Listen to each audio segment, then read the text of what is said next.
This video goes over uncollectible receivables and the direct write-off method. No matter how careful any business is in extending credit, there will always be some customers that will not pay their bills.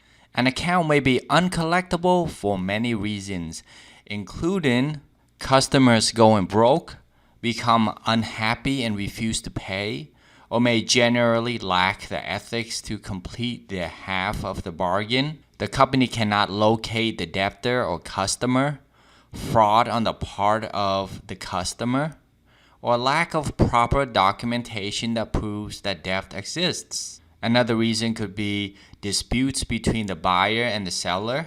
As a result, it is necessary to establish an accounting process for measuring and reporting these uncollectible items. Uncollectible accounts are called bad debts. Initially, it's an asset, right? A receivable. But if it becomes uncollectible, then it's no longer an asset.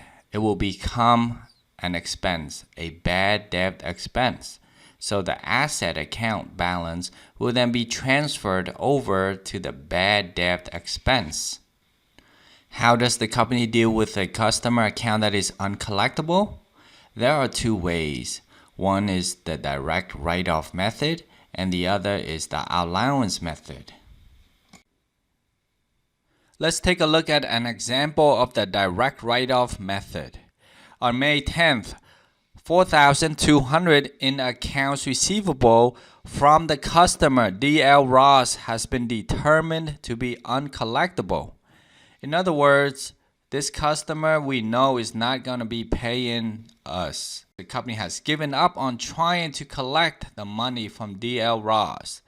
We need to record the entry to reflect this activity. The account that we use is bad debt expense.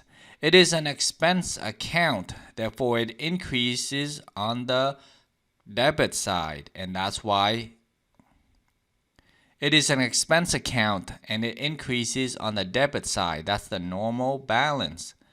This is a loss to the company, so we reflect it as an expense because it will reduce the company's bottom line. The profit, the earnings will be reduced. So it makes sense that a loss is an expense account. And in this case, it's a bad debt expense. The other account we must record is obviously accounts receivable. And the balance of accounts receivable was recorded before. Now we need to reduce that, offset the balance, because we are writing off accounts receivable. So you have got to book accounts receivable a credit now. With this accounting entry, the accounts receivable balance of D.L. Ross has been written off. It's been cleared, taken off the books. The balance is zero, and we've taken a loss, an expense to the company that impacts negatively to the bottom line.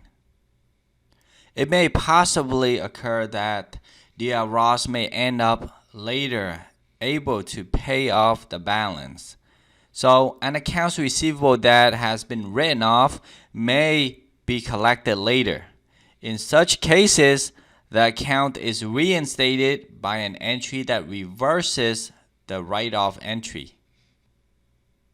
And here we see it. The reinstatement and receipt of cash is recorded as follows.